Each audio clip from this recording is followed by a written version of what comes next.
नमस्कार साथियों, skill educational tips channel पर आप सभी का बहुत बहुत स्वागत है। आज होगा प्रश्नावली 4.2 का लेक्चर 8 यहाँ पे कराया जाएगा, जिसमें आप लोगों को प्रश्न संख्या 2 से प्रश्न संख्या 4 तक के सभी क्वेश्चंस को हल कराया जाएगा। ठीक है, तो आप लोग नोटबुक और पेन लेकर अपना तैयार हो जाइए आज के इस लेक्चर 8 के लिए। चलिएगा शुरू करते हैं इस लेक्चर 8 को प्रश्न संख्या 2 के साथ। प्रश्न संख्या 2 में दिशा निर्देश दिया गया है कि भाई निम्नलिखित द्विघात समीकरणों को हल कीजिए। इस प्रश्न नंबर 2 में यहाँ पे दो पार्ट्स दिए गए हैं। एक पार्ट है आपके सामने, इसको हल करने के बाद नेक्स्ट पार्ट आपके समक्ष आ जाएगा। ठीक है, चलिएगा हल कहाँ है। प्रश्न संख्या 1 में आप लोगों ने सीखा है मूल निकालना। तो हमने जो वहां पे वे मूल निकाले थे वे ही मूल हल कहलाते हैं और हल ही मूल कहलाते हैं। ठीक है, क्योंकि जो हमारा द्विघात समीकरण होता है उसमें जो हाईएस्ट वेरिएबल का पावर होता है उसका उतना ही हल होता है। द्विघात समीकरण है तो ज्यादा से ज्यादा इसका 2 सॉल्यूशन आ सकता है, इससे ज्यादा नहीं आएगा। ठीक है, चलिएगा इसको आप करिएगा एक्स स्क्वायर माइनस देखिएगा 324 है, प्लस करके 45 आना चाहिए। तो 324 का आप सबसे पहले गुणनखंड कर लीजिए। ठीक है, गुणनखंड आपको इसको करना है, 2 से काटेंगे 2 एकम 2, 2 छके 12, 2 दूने 4। ठीक है, फिर 2 से काटेंगे 2 अठे 16, 2 एकम 2, 3 से कट जाएगा 3 दूने 6, 3 सते 21, 3 से इसको काटेंगे 3 और 27, फिर 3 से काटेंगे 3 3 9 और फिर 3 से काटेंगे 3 एकम 3। तो जोड़ के इसके ऐसे गुणनखंड बनाइए कि हमारा 45 आ जाए। ठीक है, चलिएगा 2 दूने 4 3 12, यहाँ तक 12 आ गया है। अब 3 3 9 3 27, 27 12 कितना होगा 39 होगा। ठीक है, लेकिन हमको चाहिए 45। चलिएगा फिर से कोशिश करते हैं, 2 दूने 4 3 12, 3 36, 36 और 3 3 9। देख लीजिएगा a इंटू सी यहाँ पे बनता है मेरे भाई 324 गुणा 1 इक्वल्स टू 324। अब यहाँ पे इनके ऐसे गुणनखंड बनाइए जो जोड़ने के बाद 45 आए। तो ये हो जाएगा मेरे भाई 36 प्लस 9 इक्वल्स टू 45 बन रहा है, जो है इक्वल बी। ठीक है, 9 और 6 का गुणा आप करिए, कितना आएगा। अगर हम यहाँ पे बात करते हैं a इंटू सी की, तो 9 6 का गुणा कर दीजिए, यानी 36 गुणा 9 कर दीजिए, 9 6 54, 5 9 27 और 5 32। ठीक है ना, देख सकते हो सभी कंडीशंस वेरीफाई होता है। तो इसको आप यहाँ पे बनाइएगा, ये हो जाएगा x square minus 36x plus 9x plus 324 बराबर में 0। x का डायरेक्टली यहाँ पे अंदर मल्टीप्लाई कर दिया गया है। दिस इंप्लाइज दैट ये हो जाएगा एक्स स्क्वायर माइनस इनका अंदर गुणा करिएगा, ये आएगा 36x माइनस और प्लस माइनस हो जाएगा 9x प्लस 324 बराबर में 0। दिस इंप्लाइज दैट इन दोनों में से आ जाएगा मेरे भाई x कॉमन, अंदर बचेगा x माइनस का 36 माइनस 9 बाहर आ जाएगा इन दोनों में से, ये बचेगा x माइनस 9 3 27, 5 यहाँ पे 54 हो गया, 9 6 54 इक्वल्स टू 0। दोनों ब्रैकेट्स जो है हमारे बिल्कुल सेम है, अतः ये सॉल्यूशन हमारा बिल्कुल ठीक चला हुआ है। पूरे में से ब्रैकेट आ जाएगा x माइनस 36 और दूसरे ब्रैकेट में आ जाएगा x माइनस 9 इक्वल्स टू 0। यहाँ से आप x के मान निकाल लीजिए। यदि x माइनस 36 इक्वल्स टू 0 है तो फिर x इक्वल्स टू 36 होगा या नहीं होगा, बोलोगे भैया हाँ होगा। अब यदि x माइनस का 9 बराबर 0 है तो x बराबर राइट साइड में जाएगा तो प्लस का 9 बनेगा या नहीं बनेगा। ठीक है, अब यहाँ पे बात आई है इनके हल की। तो मेरे भाई जो यहाँ पे x की वैल्यूज आई हुई है, x की वैल्यूज आई हुई है, अतः हमने यहाँ पे बताया आपको हल ही मूल है, मूल ही हल। तो यहाँ पे हो जाएगा अतः दी गई समीकरण, समीकरण है यहाँ पे द्विघात। अतः दी गई समीकरण के मूल 9 व 36 है। ठीक है, हमने अभी अभी आपको बताया है कि जो हमारे x के वैल्यूज आते हैं वही हमारे दी गई द्विघात समीकरण के मूल कहलाते हैं। क्लियर है? करिएगा आप इसको भाई नोट, फिर यहाँ पे नेक्स्ट पार्ट इसका सोल्व कराएंगे। चलिएगा भाई, नेक्स्ट पार्ट, सेकंड पार्ट है आपके सामने। एक्स स्क्वायर माइनस का 55x प्लस का 750 इक्वल्स टू 0। तो मेरे भाई सेम प्रोसेस रखना है, सेम मेथड रखना है। सबसे पहले 750 और 1 का गुणा आप कर लीजिएगा, ठीक है ना। यानी a इंटू सी आप करोगे तो बोलोगे भैया 750 गुणा 1 बराबर में 750, ये हमको मिलेगा, ठीक है ना। क्योंकि a का मान यहाँ पे कितना है, 1 है, तो 750 गुणा 1 इक्वल्स टू 750। अब 750 के आप लोगों को ऐसे गुणनखंड बनाने हैं जो हमारा जोड़ के 55 आए, ठीक है। 2 से सबसे पहले काटेंगे क्योंकि लास्ट में 0 है, तो 2 से आसानी से कट जाएगा। 2 3 6, 2 7 14 है और 2 5 10, ठीक है ना। आपकी बात 3 से हम इसको काट लेंगे, 3 एकम 3, 3 गुणे 6 और 3 5 15। फिर 5 से काटेंगे, 5 गुणे 10, 5 5 25, 5 5 25, 5 एकम 5। क्लियर है? अब a प्लस बी आप एक बार यहाँ पे करिएगा, सॉरी अब एक बार a प्लस सी आप इसको यहाँ पे करिएगा, क्या बनेगा देखिएगा। 2 3 6 5 30 और 5 5 25, यानी 25 प्लस 30, ठीक है ना। 25 प्लस 30 कितना आएगा, ये आएगा मेरे भाई 55, जो कि इक्वल होगा b के। क्लियर? अगर हम यहाँ पे इसका a इंटू सी करें, यानी 25 गुणा 30 करें, तो आप बोलोगे भैया 750 हमारा आ जाएगा। क्लियर है? तो 25 और 30 यहाँ पे हमारे इसके ऐसे गुणनखंड हो जाएगा, जो गुणा करने के बाद तो आएगा 750 और जोड़ने पे आएगा 55। क्लियर? करिएगा, इसको अप्लाई करिएगा। ये हो जाएगा x square minus 25 plus 30 into x plus 750 equals to 0।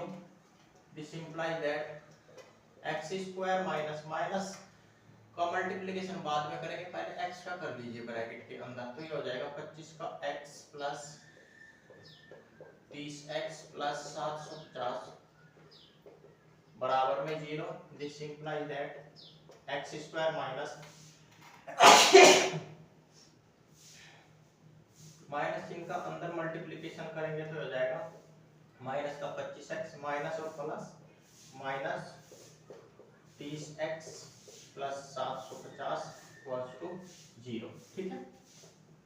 इन दोनों में से मेरे भाई x कॉमन आ जाएगा, तो x कॉमन आएगा, बनेगा x माइनस का 25 और इनमें से कॉमन आ जाएगा 30, क्योंकि x तो यहाँ पे दोनों में है नहीं, तो 30 ही ऐसा गुणनखंड है जो दोनों को डिवाइड कर देगा। 30 से 30 को काटेंगे, 1 आएगा, 1 का गुणा मेरे भाई x में x हो जाएगा, ठीक है। अब माइनस और प्लस यहाँ पे हो जाएगा माइनस, 30 से इसको आप काटे, 30 दूने कितना हो जाएगा 60 और 30 से 90 ज्यादा हो जाएगा, तो 60 यहाँ पे हो जाएगा, 30 दूने 60 और यहाँ पे हो जाएगा 150, 30 पंजे 150 इक्वल्स टू 0। आप बोलोगे भैया हमारे दोनों जो ब्रैकेट्स है वे बिल्कुल सेम चले हुए हैं, इसका मतलब है कि हमारा जो गुणनखंड प्रोसेस है वो बिल्कुल ठीक है, ठीक है ना। x माइनस 30 इक्वल्स टू 0, अब ये यहाँ पे बन जाएगा। अब यहाँ से आप इसके मूलों को निकाल लीजिए, ठीक है ना। यदि x माइनस 25 बराबर 0 हो तो x बराबर में 25 आएगा या नहीं आएगा, बोलोगे भैया हाँ आएगा, बिल्कुल ठीक बात है। अब यदि x माइनस 30 इक्वल्स टू 0 ले तो x इक्वल्स टू भैया अब ये आ जाएगा प्लस का 30, ठीक है। अतः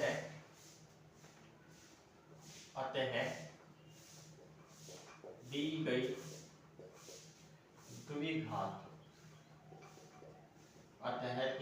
द्विघात, समीकरण के मूल क्या क्या हो जाएंगे, 25 व 30 हो जाएंगे, ठीक है ना। अतः दिए गए समीकरण के मूल 25 व 30 है। क्लियर?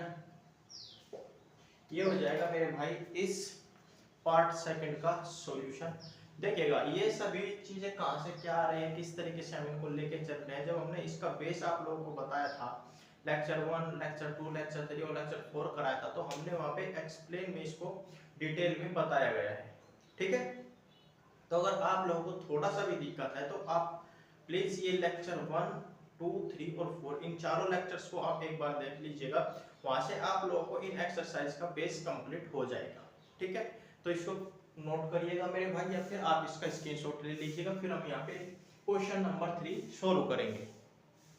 चलिएगा देखिए, प्रश्न संख्या 3 है आपके सामने। इसमें कहा गया है कि ऐसी दो संख्याएं ज्ञात कीजिए जिनका योग 27 हो और गुणनफल 182 हो। ठीक है, तो मेरे भाई इस तरीके की जो संख्याओं से रिलेटेड प्रश्न है और इनका नोटेशन किस प्रकार से लेना है, किस प्रकार से इनको लेट करना है, वो सभी स्टार्टिंग में बताया गया है। मेरे भाइयों बहनों, अगर नहीं देखा है दोबारा रिपीट कर रहे हैं, आप उस सेशन को लेक्चर्स को देख लीजिएगा। ठीक है, अब चलिए इसका समाधान करते हैं भाई। जो इसने दे दिया है प्रॉब्लम, यहाँ पे दो संख्याओं के बारे में बात की है कि ज्ञात करनी है, तो हम कुछ भी मान लीजिए, हम यहाँ पे xy मान के चलेंगे, आप mn zx कुछ भी मानिए। ठीक है, कोई दिक्कत नहीं है। चलिएगा, माना दो संख्याएं,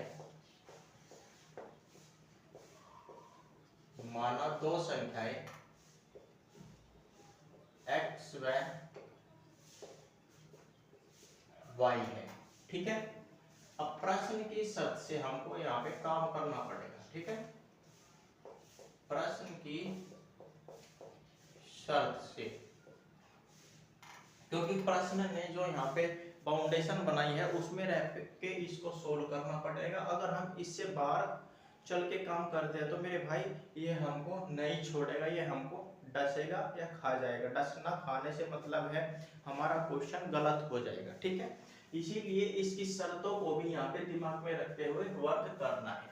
अब इसने कहा है जिनका योग जो दिया है मेरे भाइयों, कितना दिया है? 27 दिया है। इन दोनों संख्याओं का जो योग दिया है मेरे भाई वो 27 दिया है। x plus y equal to 27 हो जाएगा। बोलिएगा बात सही है क्या नहीं? इसको आप इक्वेशन 1 नाम दे दीजिएगा। ठीक है ना, लैंग्वेज को देखे ना, पकड़ने का मेथड आप लोग समझिए। हम किस तरीके से यहाँ पे लैंग्वेज को पकड़ते हैं कि प्रश्न में कहा क्या गया है। आप लोगों को ये चीजें समझ आएगी भाई प्रैक्टिस से, जितना, क्योंकि मैथमेटिक्स जो है वो प्रैक्टिस मांगता है। जितनी बार यहाँ पे आप इनको सोल्व करेंगे उतनी ही बार आपके समक्ष कुछ ना कुछ नई चीजें निकल कर आएगी। ठीक है ना, आपका जो लॉन्ग मेथड है वो भी शॉर्ट में क्रिएट हो जाएगा। चलिएगा, अब गुणनफल की बात जो इसने कही है वो कहा है 182 है इन दोनों संख्याओं का गुणनफल। चलिएगा, द्वितीय संख्या यहाँ पे दे दिया गया है x * y = 182। इसको आप समीकरण नंबर 2 नाम दे दीजिएगा। अब समीकरण 2 से हम वर्क करेंगे, या आप समीकरण नंबर 1 को भी ले सकते हो, उसमें कोई दिक्कत नहीं है। चलिएगा, समीकरण नंबर 2 से हम यहाँ पे इसमें वर्क करते हैं। ठीक है, समीकरण नंबर 2 से, समीकरण नंबर 2 से हम x का वैल्यू y की फॉर्म में निकाल लेंगे। दैट इज x को y की फॉर्म में बना लेंगे। देखिएगा x जो है वो y की फॉर्म में यहाँ पे तैयार हो गया है या नहीं। इसको आप समीकरण नंबर 3 नाम दे दीजिएगा। अब x = 182 बटे में y समीकरण नंबर 1 में आप रख दीजिए। ठीक है, चलिएगा, समीकरण 1 में x = 182 बटे में y रखने पर, ठीक है, रखने पर रखिएगा भाई, ये हो जाएगा। दिस इंप्लाइज दैट x = रखना है 182 बटे में y प्लस y बटा में 1 = 27। क्लियर? दिस इंप्लाइज दैट यहाँ पे जो एलसीएम आ जाएगा वो आ जाएगा मेरे भाई y से y को मारेंगे तो बोलोगे भैया 1 आएगा, 1 का गुणा 182 में आप कर दीजिएगा तो ये आ जाएगा 182। ठीक है, प्लस 1 से y को मारेंगे तो y आएगा, y का गुणा y में करोगे आप बोलोगे भैया y² हो जाता है। और इक्वल में है ये हमारा 27, ठीक है। तो सिंपलाइज दैट, अब ये हो जाएगा y square plus 182 equals to 27y, cross multiply हमने यहाँ पे कर दिया है इसके अपोज में 1 करके, ठीक है। अब ये बनेगा मेरे भाई y स्क्वायर माइनस का 27y प्लस 182 इक्वल्स टू 0। अब 182 के ऐसे टुकड़े चाहिए जो जोड़ने पर कितना आए, जोड़ने पर मेरे भाई आए यहाँ पे 27, ठीक है ना। क्यों? क्योंकि यहाँ पे जो c के ऊपर चिन्ह है यानी 182 के ऊपर चिन्ह है वो है प्लस का, और हमने यही आपको बताया है कि जो अचर संख्या के ऊपर चिन्ह होता है उसी के हिसाब से आपको b का वैल्यू सेट करना होता है, ठीक है। चलिएगा, अब यहाँ पे आप 182 के आप एक बार गुणनखंड कर लीजिएगा। 2 से काटेंगे 2 9 18, 2 एकम 2, 3 से तो नहीं कटेगा, ना ही 4 से, ना ही 5 से, और ना ही 6 से कटता है, तो 7 से कट जाएगा। 7 एकम 7, तो बचा 21 हो गया, 7 3 21, 13 से काटेंगे 13 एकम 13, ठीक है। तो 2 7 14 है, 14 13 को जोड़ेंगे तो कितना आएगा 27 आएगा, और 13 14 की गुणा करेंगे तो 182 बनता है। देखिएगा किस प्रकार से, हमको पता है AC इक्वल्स टू 182 गुणा 1 है, ये आता है हमारे पास 182। अब A प्लस C हम यहाँ पे करेंगे 2 7 14 और प्लस 13, ठीक है ना। 2 7 14 है प्लस 13 इक्वल्स टू आ जाएगा मेरे भाई 27, और 27 है यहाँ पे B के इक्वल। अब यहाँ पे आप A इंटू C करिए, यानी जो फैक्टर्स आई है इनका आप एक बार मल्टीप्लीकेशन करिएगा। 13 चौके 52 हो गया, कितना बचा 13 चौके 52, 5 बचा, 13 एकम 13 और 5 18, ठीक है। इक्वल्स टू किसके आया है, ये आया है मेरे भाई C के, क्योंकि C का वैल्यू कितना है, C का वैल्यू है 182। क्लियर है। इस तरीके से आप सभी को ये जो फैक्टर्स मेथड है यहाँ पे समझना होगा, ठीक है।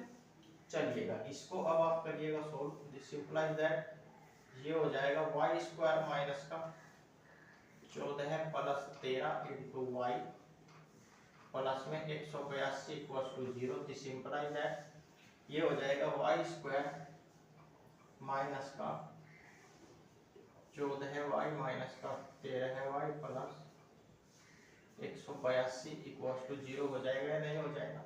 इन दोनों में से y कॉमन आ जाएगा, यहाँ से 13 कॉमन आ जाएगा, ठीक है। This implies that y common आएगा तो ये बनेगा y माइनस का 14 माइनस 13 इंटू y माइनस का 14 ही यहाँ पे बनेगा, ठीक है ना। इक्वल्स टू चला हुआ है 0 पे, कोई दिक्कत। दिस इंप्लाइज दैट देखिएगा कंप्लीट से कॉमन आ जाएगा y माइनस का 14 है, और दूसरे ब्रैकेट में आ जाएगा y माइनस का 13 equals to 0। This implies that यहाँ से आप y के मान निकाल सकते हो। यदि y माइनस 14 इक्वल्स टू 0 हो तो फिर y इक्वल्स टू 14 होगा या नहीं होगा, आप बोलोगे भैया हाँ होगा। अब इसी के पास में हम दूसरे निकाल लेते हैं। यदि y माइनस 13 इक्वल्स टू 0 हो, दिस इंप्लाइज दैट, तो आप बोलोगे भैया y इक्वल्स टू 13 होगा, ठीक है। यहाँ तक कोई दिक्कत हो तो आप एक बार बताइए। क्लियर है। अब इन y के मानों को आप समीकरण नंबर 3 में आप रख दीजिए, ठीक है। चलिएगा रखते हैं इसको समीकरण नंबर 3 में। ध्यान से आप लोगों को यहाँ पे वर्क करते हुए चलना है। अब y इक्वल्स टू 14 है व 13 समीकरण नंबर 3 में रखने पर, ठीक है। क्लियर है। y के कितने मान आए हैं मेरे भाई, y के यहाँ पे 2 मान आए हैं, 14 है और 13, तो दोनों को बारी बारी से रखेंगे, ठीक है। y इक्वल्स टू 14 है, y इक्वल्स टू 14 है रखने पर, दिस इंप्लाइज दैट देखिएगा समीकरण नंबर 3 ये है, तो ये हो जाएगा मेरे भाई x इक्वल्स टू 182 बटे में y इक्वल्स टू है 14, तो y इक्वल्स टू 14 रख देंगे। 14 से इसको काटेंगे 182 को, तो आएगा मेरे भाई 14 एकम 14 है, 4 बचता है, 4 यहाँ पे हो जाएगा 42, 14 दूनी 28 को 42, यानी कि दिस इंप्लाइज दैट ये आ जाएगा x इक्वल्स टू 13। ठीक है, इसी प्रकार से y इक्वल्स टू 13 रखने पर, जब y इक्वल्स टू 13 रखते हैं तो कितना मिलता है, ये मिलता है x इक्वल्स टू 182 बटे में 13। 13 से इसको मारेंगे, 13 एकम 13, 5 बचा 13 चुके पावर, तो ये आ गया मेरे भाई 14। This implies that x equals to 14। ठीक है, अतः आप देख सकते हो कि दोनों स्थितियों में x इक्वल्स टू 13 और x इक्वल्स टू 14 यहाँ पे बनते हैं। ठीक है, तो आप इस चीज को लिख भी सकते हो, कोई दिक्कत नहीं है। अतः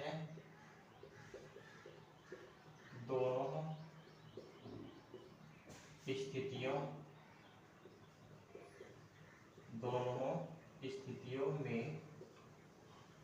स्थितियों में संख्याएं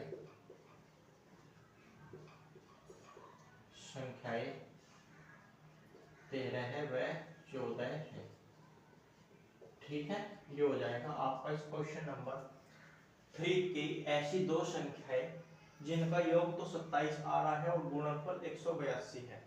क्लियर है, यही हमसे पूछा गया था। समझ आई बात? तो मेरे भाई आप इसको एक बार नोट करिएगा। फिर यहाँ पे इससे नेक्स्ट क्वेश्चन, क्वेश्चन नंबर 4 जो होगा आज के इस लेक्चर 8 का लास्ट क्वेश्चन, उसको यहाँ पे आप लोगों को सोल्व कराया जाएगा। तो आप इसको एक बार नोट करिए या फिर आप इसका स्क्रीनशॉट ले लीजिए। चलिएगा मेरे भाई, प्रश्न संख्या 4 यहाँ पे है आपके समक्ष। ऐसे दो धनात्मक क्रमागत पूर्णांक ज्ञात कीजिए जिनके वर्गों का योग कितना दिया गया है, 365 यहाँ पे दिया गया है। जिनके वर्गों का योग 365 दिया गया है, तो क्या कर लेना, सबसे पहले क्रमागत धनात्मक पूर्णांक आप लोगों को लेट कर लेना है। ठीक है, माना क्रमागत धनात्मक पूर्णांक, माना क्रमागत धनात्मक पूर्णांक हम यहाँ पे ले लेते हैं। क्या लेना चाहिए वो हमने आपको दिखाया हुआ है। धनात्मक पूर्णांक x व x प्लस 1 है। ठीक है, ये हमने मान लिया है। अब प्रश्न की शर्त से यहाँ पे चलेंगे। प्रश्न की शर्त जो है मेरे भाई वो कहती है कि जिनके वर्गों का योग हमारे पास पूर्णांक है, अब सबसे पहले इनका आप वर्ग कर दीजिए। वर्ग करने से मतलब होता है इनका होल स्क्वायर बना देना। ठीक है, जिनके वर्गों का योग का मतलब प्लस कितना दिया हुआ है, 365 इसमें दिया हुआ है। ठीक है, अब इसको आप लोग सोल्व करिएगा। This implies that a plus b के होल स्क्वायर का फॉर्मूला से आप इसको खोलना है, x square plus 1 plus 2x हो जाएगा इक्वल्स टू 365। ठीक है, this implies that x square और x स्क्वायर हो जाएगा 2x square plus 2x plus 1 equals to 365। This implies that 2x square plus 2x plus 1 minus का 365 बराबर में 0। दिस इंप्लाइज दैट ये हो जाएगा 2x square plus 2x minus का 364 इक्वल्स टू 0। ये बचेगा क्योंकि 365 में से एक को घटाएंगे तो कितना बचेगा, 364 बचेगा। और बड़ा किस चिन्ह का है, माइनस का, इसीलिए यहाँ पे माइनस चिन्ह आया है। ठीक है, अब यहाँ पे हमको करना है 364 इंटू 2। क्यों? क्योंकि हमको पता है कि a इंटू सी हम यहाँ पे इनको करते हैं सबसे पहले। ठीक है, गुणनखंड करने में ये हो जाएगा 2 गुणे 364, 2 चौके हो जाएगा 8, 2 छके 12, 2 तिया 6 और 1 7, 728 से यहाँ पे बनता है। अब चलिएगा 728 के आप लोगों को कर लेने हैं अभाज्य गुणनखंड। देखते हैं क्या आएंगे। 2 से मारेंगे 2 तिया 6, 2 छके 12, 2 चौके 8, फिर 2 से मारेंगे 2 एकम 2, 2 अट्ठे 16, 2 दूने 4, 2 से फिर से यहाँ पे इसको डिवाइड करेंगे तो ये आ जाएगा 2 9 18 है और 2 एकम 2। अब की बार इसको 3 से तो कटेगा नहीं, 7 से कटेगा। ठीक है, 7 एकम 7, 7 3 21, 13 से इसको मारेंगे 13 एकम 13। अब देखिएगा यहाँ पे चिन्ह की कहीं का है चिन्ह है, यहाँ पे माइनस का, तो घट के 2 बचना चाहिए, गुणा होके 728 ही आना चाहिए। तो चलिएगा भाई करते हैं इसको। 2 दूनी 4 दूनी 8, 8 और 13 है 7 क्या में होता है, नई बात बनती है। तो किस प्रकार से करना है, 7 दूनी 14 है, 14 दूनी 28 है ना, 2 दूनी 4 7 28। देखिएगा 2 दूनी 4 और 7 28 और 2 गुणे 13, 13 दूनी 26, 28 में से 26 जाएगा, कितना बचेगा, 2 बचेगा। क्योंकि यहाँ पे कहा गया है कि a माइनस सी जो होना चाहिए वो होना चाहिए 28 माइनस 26 बराबर में 2 बचना चाहिए, और ये इक्वल हो जाता है b के। ठीक है, इक्वल हो जाता है b के। अब a इंटू सी आप करिएगा, a इंटू सी आप करिएगा, यानी 28 26 का आप अगर गुना करते हो तो मेरे भाई ये आ जाएगा कितना, 728। कैसे पता है, 6 का आप 28 में गुणा कर लीजिए, 6 8 48, आसानी से मल्टीप्लिकेशन आ जाता है। या अगर आप करके देखना चाहो तो कर सकते हो, 6 8 48, 4 को हाथ में रखिए, 6 दूने 12 और 2 8 16, 6 तो 8 4 12, 2 और 1 3, 32 हो गया। 32 में से 2 कहीं आएगा, 2 दूने 4 और 3 7। देखिएगा मेरे भाई ये आ गया है 728। इसमें यहाँ पे मल्टीप्लिकेशन होने के बाद तो इसका जो गुणनफल हो जाएगा वो हो जाएगा 2x² प्लस 28 माइनस का 26 इंटू एक्स, यहाँ पे चिन्ह है minus 364 equals to 0। This implies that 2x² plus का अंदर मल्टीप्लिकेशन कर दो तो कोई दिक्कत नहीं है, x का अंदर मल्टीप्लिकेशन करिएगा, ये हो जाएगा 28x माइनस का 26x माइनस का 364 इक्वल्स टू 0। इसमें से कॉमन आएगा कितना, इसमें से मेरे भाई कॉमन आ जाएगा 2x, 2 तो बाहर चला गया, यहाँ पे बचा x प्लस 2 से 28 को मारिएगा, ये आएगा 14 माइनस 26, बाहर आएगा इन दोनों में से, यहाँ पे बचेगा x और माइनस हो जाएगा यहाँ पे प्लस। क्लियर। अब 26 देखिएगा आप, अगर आप समझिएगा यहाँ पे आपका गुणनफल बिल्कुल करेक्ट है, गुणनफल बिल्कुल करेक्ट है, कोई दिक्कत नहीं है। तो आप लोगों को यहाँ पे डिवीजन करके लिखने में भी आसानी होगी। अब देखिए हमारा जो फर्स्ट ब्रैकेट आया है वो x प्लस का 14 आया है, x भी आ गया प्लस भी आ गया, तो कोई दिक्कत नहीं है। देखिएगा मत 26 को 364 जो है 26 से 364 को आप भाग करिएगा तो यहाँ पे बचेगा 14 इक्वल्स टू 0। दोनों ब्रैकेट्स जो है मेरे भाई बराबर चलते हैं अगर हमारे गुणनफल ठीक हो। ये अब आ जाएगा x प्लस 14 है, क्योंकि पूरे में से तो कॉमन ही आएगा। दूसरा हो जाएगा 2x माइनस का 26 बराबर में 0। अब यहाँ से हम x का वैल्यू निकाल लेंगे। यदि x प्लस 14 है बराबर 0 हो तो यहाँ से जब x का वैल्यू निकालेंगे ये आ जाएगा माइनस का 14 है, और इसके बाद में जो हमारा दूसरा ब्रैकेट है उसमें से हम x का वैल्यू निकालेंगे, x का वैल्यू निकालेंगे, यहाँ पे है इक्वल 0। दिस इंप्लाइज दैट ये हो जाएगा 2x बराबर में 26, 26 को मारेंगे 2 से तो 13 बार में जाएगा, x इक्वल टू मेरे भाई आ जाएगा 13। अब देखिएगा जरा ध्यान से, यहाँ पे क्वेश्चन में कहा गया धनात्मक पूर्णांक। जब क्वेश्चन में बोल दिया गया है कि धनात्मक पूर्णांक होना चाहिए तो x इक्वल टू माइनस का जो 14 है ये क्या हो जाएगा, ये हो जाएगा मेरे भाई m1, क्योंकि यहाँ पे धनात्मक पूर्णांक जो आया है माइनस का आया है, जबकि हमें माइनस का नहीं चाहिए, हमको चाहिए धनात्मक पूर्णांक प्लस का होता है। ठीक है ना, ये तो आप भी जानते हो कि जो धनात्मक पूर्णांक होता है प्लस का होता है, तो यहाँ पे माइनस की तो कोई बात ही नहीं होगी। अतः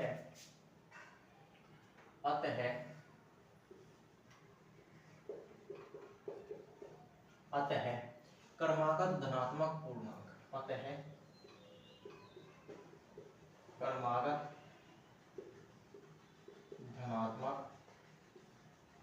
धनात्मक पूर्णांक 2 है ना, तो यहाँ पे 2 और लिख लीजिएगा। धनात्मक पूर्णांक हम लोगों ने इनको आप साइड करिएगा, माने हुए हैं x व x प्लस 1, तो x इक्वल टू हमारा कितना हो जाएगा, 13 हो जाएगा, 13 है वह x प्लस 1 यानी 13 प्लस 1 ही हो जाएगा 14। ठीक है ना, 14 है। अतः हमारे जो क्रमागत धनात्मक पूर्णांक है वे हमारे पास में 14 है। क्लियर, कंफर्म है। 13 और 14 देख लीजिएगा। अब अगर आप इसका यहाँ पे सत्यापन करना चाहो तो कर सकते हो मेरे भाई, कोई दिक्कत नहीं चलेगा, वो भी यहाँ पे आप लोगों को बता देते हैं। जो ये 13 आया है ना, सत्यापन देख लीजिएगा हमारा जो आंसर आया वो सही है कि नहीं, क्योंकि कहते हैं वर्गों का योग 13 का अगर हम वर्ग करेंगे तो कितना आएगा, 13 का वर्ग करेंगे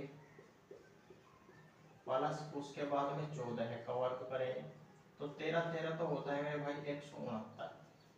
अब देखिएगा हमको यहाँ पे क्या चाहिए, हमको चाहिए 14 का वर्ग, तो 14 into 14 कर लीजिएगा, ये हो जाएगा 14 चौके 56, 5 बचेगा, 14 एकम 14 और 5 19, यानी कि हो जाएगा 196। ठीक है, 196, 9 6 15, 9 6 15 और एक कितना हो जाएगा 16, 1 1 2 और 1 3। देख सकते हो कि हमारा जो हमारे धनात्मक पूर्णांक आए हैं उनके वर्गों का जो योग है वो कितना है, वो 365 है। अतः हमारा जो ये क्वेश्चन सॉल्व हुआ है ये बिल्कुल सही है, इसमें कोई दिक्कत नहीं है। समझ आई बात? तो मेरे प्यारे भाइयों बहनों, उम्मीद करते हैं कि लेक्चर 8 आपको क्लियर हो गया होगा, जिसमें हमने आपको प्रश्न नावली 4.2 का प्रश्न संख्या 2, 3 और 4 सोल्व कराए हैं, और बाकी इसमें बचते हैं 2 क्वेश्चंस और, क्वेश्चन नंबर 5 और क्वेश्चन नंबर 6, ये आपको नेक्स्ट लेक्चर 9 में क्लियर करा दिए जाएंगे। तो मेरे प्यारे भाइयों बहनों, आज के इस लेक्चर में बस इतना ही, मिलते हैं नेक्स्ट लेक्चर में, तब तक के लिए नमस्कार, जय हिंद, जय भारत।